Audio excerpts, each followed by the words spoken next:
Hey, welcome back everyone to another DM Tips video. This is Tom. With these videos, I do what I can to try and make your game prep a little bit easier, and hopefully to share a nugget or two that elevates Adventures League for all of us. I know everyone, when they run adventures like this, comes up with something that none of us had thought of before, so if that's you, please share in the comments below.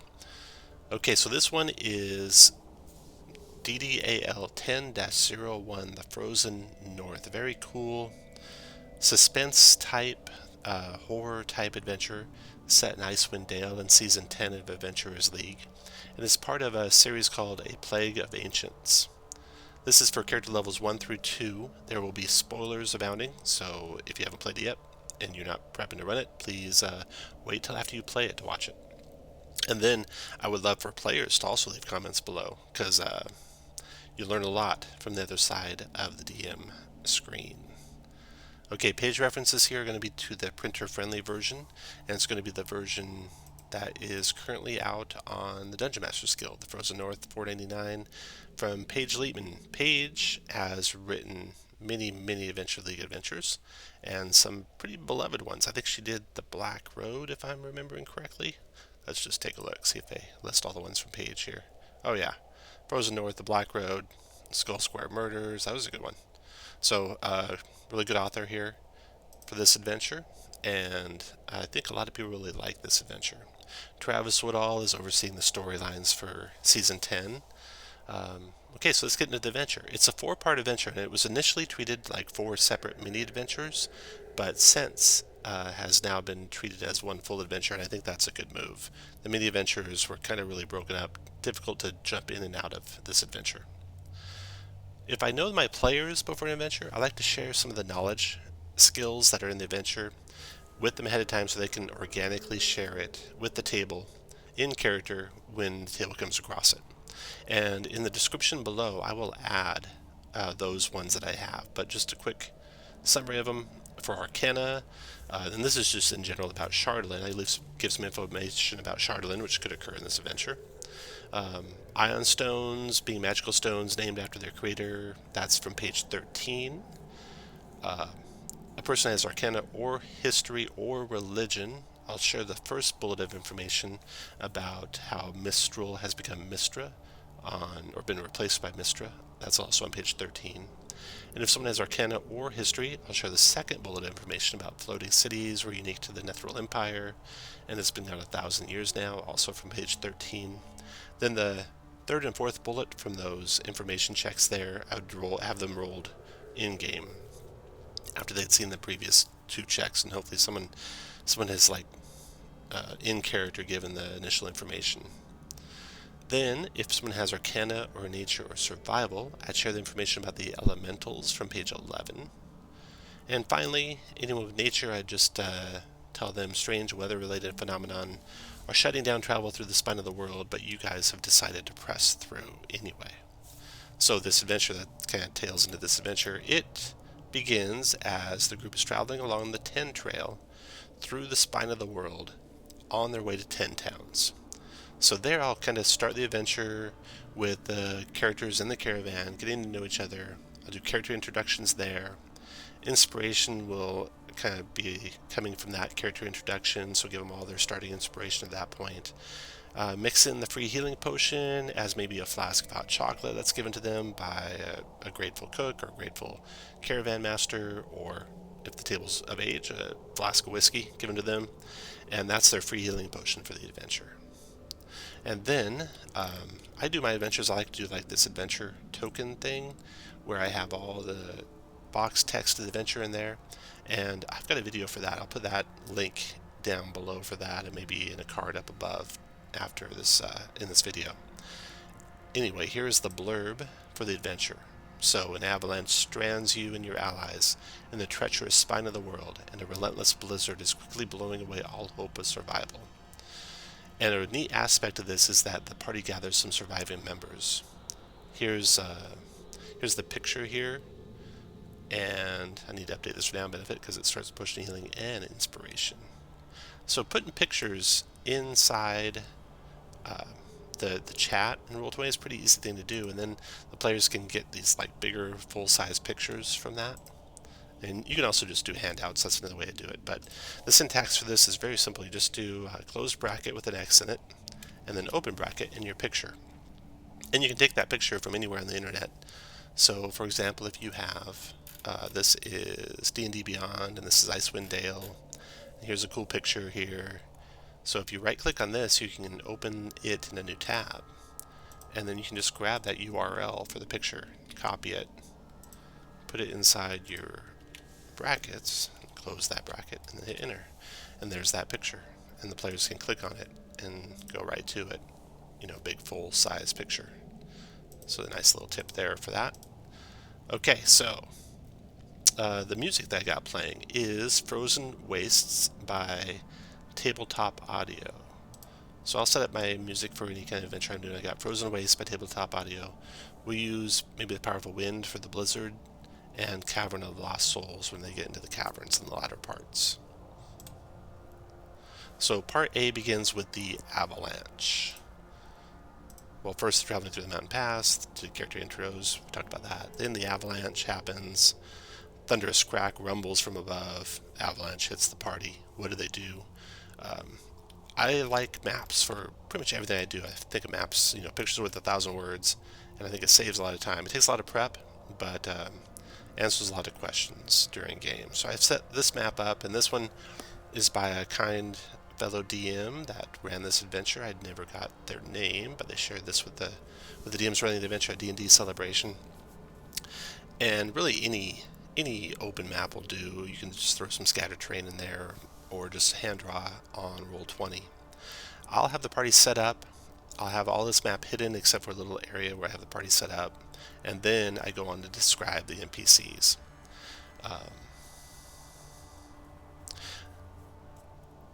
The map I have, one NPC, Spalaria here beneath the wagon, another NPC, Antonio, by a cliff, and I hand drew this cliff in here to kind of add some impetus to saving him. And then we got Warren, the warrior, over here with the wolves attacking Warren.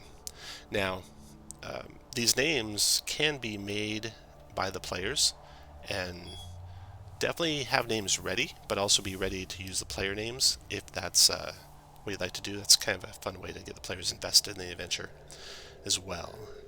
So then the description that they see after the avalanche, they have the wreckage all around, and then I kind of go into some detail of each of the NPCs and what's happening to each one. Then warn the players they got, you know, less than 30 seconds to save these. It's actually 4 rounds in the adventure. Less than 30 seconds to save these NPCs before they're likely to die. All right. So then that encounter, you roll for initiative. That takes place. They save Spalaria, Antonio, hopefully, and Warren from the wolves. This wolf encounter is a little easy. I might up the party's strength 1 notch for this encounter for these wolves, depending on the build of the party. You can use your judgment there, but I found it to be a little bit easy. All right. And also, if you kind of made more wolves to fight the warrior and things are going south, you can have one of these wolves peel off the party and go and attack Warren. That'll give the party a chance to defeat the wolves, but they might lose Warren in the process. Hopefully not. Okay, so that's part 1. Afterwards, they have to talk to the NPCs, search the wreckage. They find the lockbox and the potion and the crate. And the crate's got the cool, note to Jordan from his mom, which will come up in a later adventure in this series, and the care package. And then, of course, there's the potion, and the lockbox contains some treasure. So then they gotta get through the night, and the next morning, they find the tracks of the owlbear. Of course, that's a DC 11 nature check to verify it's an owlbear. Interestingly, it's a higher DC check later, which you can attribute to the blizzard, making it harder to see the tracks later. And then they could pick up the Frostbitten Story Award depending on how their survival or their con saving throw goes after the night, depending on how their preparations were. And then there's the treasure for the first part. Okay, then part 2. For part 2, I used a map from Heroic Maps. I will often take a very large Heroic Maps map and just kind of take a section out of it, and this I do. This is just in the map layer, and if you look here, you can see it extends far off, and I just put like a white box over the top of it, so that, for example, if I share more and more of the screen, it doesn't look like there's all these overlapping maps. And this one is, you can find this one in Heroic Maps, Drive-Thru RPGA. They often have sales that are much better than this, so watch for their sales and pick up. These maps are fantastic. I use them for lots and lots of adventures. So for this map, it's like a 50 by 50 map, and I use multiple parts of it for the 10-00, the Great Knucklehead Rally Epic, which I'll do a tips video here shortly because I'm getting ready to run that one. But I just use this northeast quadrant of it for this adventure. It comes in good as the party's finishing up their travel toward the mountain to try and find a cave. There's even a cave here that I used as the entry to the cave. So the music, again, I'm using the Frozen Waste, but here you could throw in also the Powerful Wind. Now this can get kind of overbearing as you're playing, so you can tone down the volume as you go. But that's great for the blizzard. And then I thought the terrain encounters were pretty cool. I have those guys short-handed here, I think.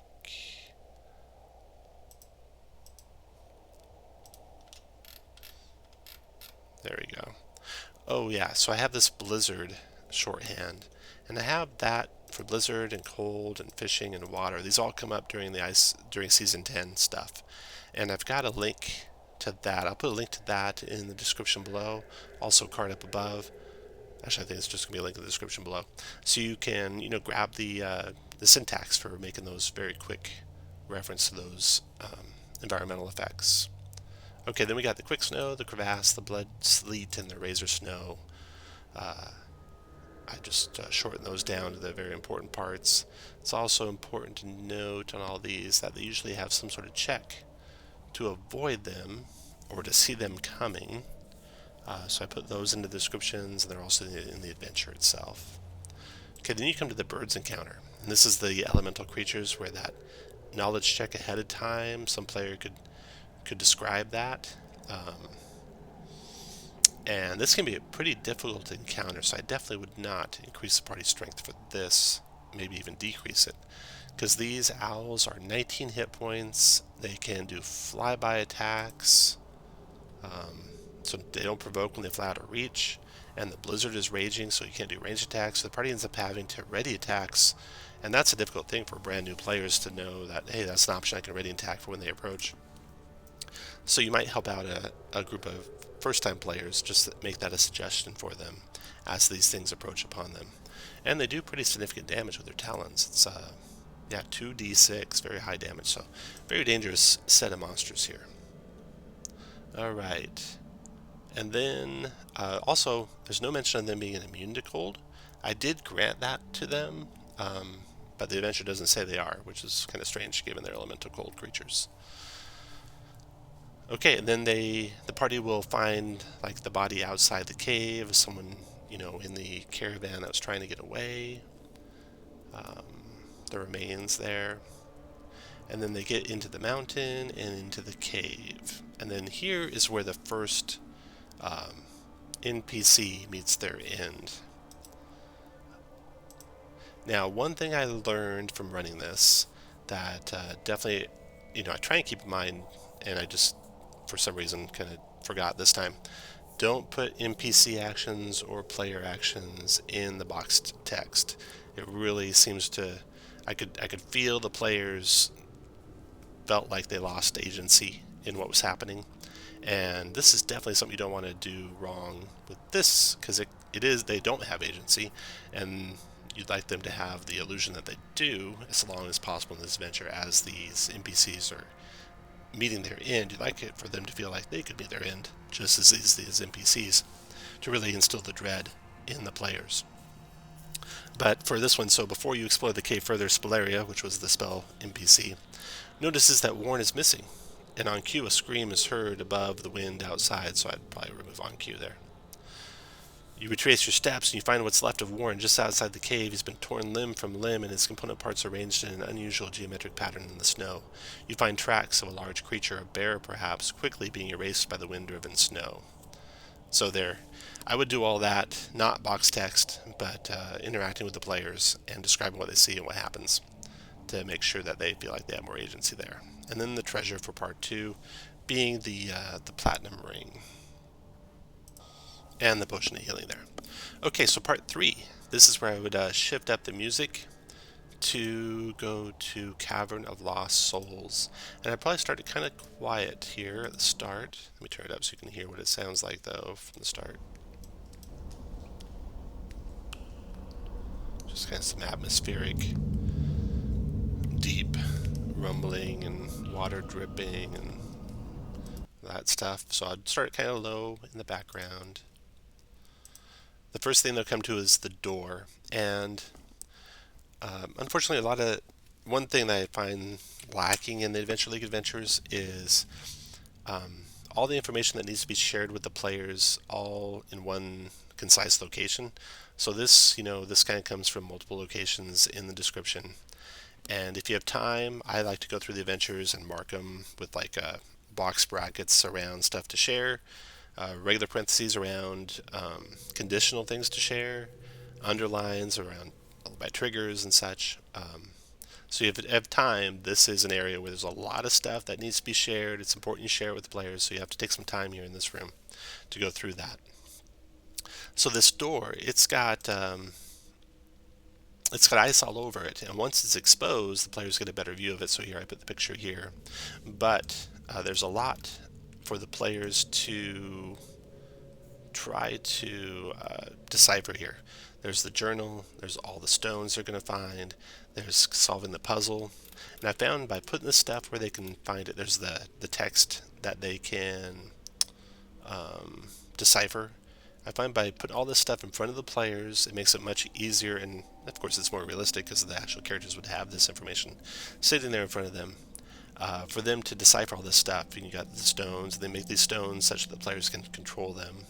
So if I double click that guy, I should say controlled by all players. So once the players are trying to put things in order, they can drag them up, and say, oh, this goes there, and that goes here, etc., to try and figure out the right order. And then these are the stones the gazers have, and these are the stones the piercers have. So I would expose this information right here first, and then this, when it was deciphered, this would be saved right away. I never really saw the players use this at all, so I might get rid of that next time I ran it. So now they know they got to decipher. They have to some stones missing. They got to get through the door here, and there's these other cavern locations, and the maps in the adventure are really good for this. But these are a couple that I picked up from running a D&D celebration from a fellow DM. So these encounters with the gazers and the piercers, they both seemed pretty easy, although gazers can get difficult fast with a low-level party, so watch out for that. If you're playing with all first level parties, this eye array, which can do 3d6 cold damage, that can get dangerous in a hurry. But it's random, so there's just dazing and fear and telekinetics. So that can be pretty random for a low level party, so use your judgment there, be careful there. Then the piercers, put them here on a hidden layer. They have a stealth check that they can make at +5, so you can do those stealth checks ahead of time, so the party can see them moving. And they have the feature where they have false appearance. So as long as they're motionless, nothing happens. So I put them up here. I'll let the party start moving across. I'll say, okay, when you're almost across the water, take up positions you're going to be in. And then if anyone happens to be underneath them, the encounter will start with them dropping. But if no one's underneath them, then they're going to have to move, and then they have to make a stealth check. And if they fail it, then the party will get to roll initiative against them and could run out of the way before they even drop on them, which is highly likely because their stealth's only +5, and 2 of them have to make the check. And so it's a good chance the party's going to spot them up there. Now these guys are like a one-shot, one-trick pony, basically. They can drop one time. Their drop is only 20 feet for these guys, so it's 2d6. Likely not going to do a whole lot of damage to the party, so that one you could probably bump the party up a little bit in level-wise. Okay, so they'll gather the stones, and then they'll come back to the door, which will be over here, and then they put them in order. And I played 2 groups with this, and both groups had no problem with putting the stones in the right order. And it was, a little challenging, but not too challenging, so that's good. Pretty good balance on this this puzzle here. All right, so then when the group clears the puzzle, that's basically the end of part 3, and that triggers the pulse of arcane energy and letters that form in sticky blood oozing out of the wall of the name of the NPC. So this one, I had a player's name was Tony, so I named an NPC Antonio. And you could maybe do the same thing where you have like an NPC name close to a player name. They run out, the NPC does, and meet their end outside with their body torn apart. And then I had one of the other NPCs, clearly disturbed, with trembling breath, suggest that they're next, or the party's next, and look at the player that had the name close to the NPC and say, that should have been you. And again, I would not do this in box text if I ran it again. I'd have these notes on the side and describe it to the players in character as it's happening, so they feel like they have the agency there. Okay, so now we're ready for part 4. Part 4 starts with this this pit of sacrifice, which is a really cool location, and also has these wall images that are very cool. The crawling claws down the pit don't really come into play. I didn't have any group go down to that pit to find out what they were. I have seen a suggestion from another DM to have the owlbear play into this, where the owlbear pushes players into the pit. A variation on that might be to have some of these crawling claws have come into this chamber, the last chamber, and gone into the pit where the staff came out of. That's another thing you can do, really depending on how strong your party is. You gotta be careful there on a low level party. So when they get past that bridge, they come to the room, the final room here, the Chamber of Slumbering Crystal. And it's got pictograms and writing all along the wall. And here's from the handout from the adventure. So make sure that that's visible for the players to see. That's a really good handout there. Okay, and then the adventure, or the last encounter with the owlbear. Got this off the internet and just colored it more white, made the eyes more red. This being the main villain of the adventure, Frostclaw. Now, Frostclaw at full strength is an owlbear with 85 hit points. When I ran it last, it was in a later season 10 adventure. Gave him 127 hit points. Even at 85, if the party's 3rd or 4th level, that'll go really fast. 127 is fine for 3rd or 4th level characters, I think, and full strength. And in fact, 3rd or 4th level characters, if you go and look at DDAL10-04, it gives like an even stronger version of this owlbear.